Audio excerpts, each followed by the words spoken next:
আজকে সবাইকে একটা ইম্পর্টেন্ট কথা বলতে আসছি, ঠিক আছে? কথাটা কিন্তু মনোযোগ দিয়ে শুনবেন। যারা যারা হচ্ছে যাদের বড় বড় ভাই বা বোন আছে, ঠিক আছে, তাদেরকে জ্বালানো আজকে থেকে বন্ধ করে দেন।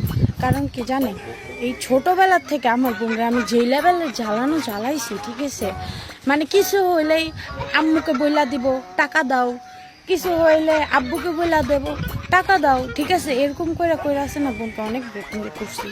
কিন্তু এখন বোনের মাসাল্লাহ দিলে 5-5টা বাচ্চা আছে, ঠিক আছে।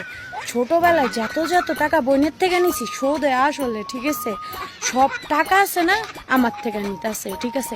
মানে এখন একটাই বলে চকলেট খাবো, একটাই বলে আমি এইটা খাবো, আরেকটাই বলে আইসক্রিম খাবো। আরে ভাই, ছোটবেলায় নাইলে আমি 10-20 টাকা করেই নিতাম, এই জন্য কি বড় হয়ে এরকম ভাবে কিচ্ছু বলার নাই, ঠিক আছে। তো এসব থেকে সাবধানে থাকবেন সবাই।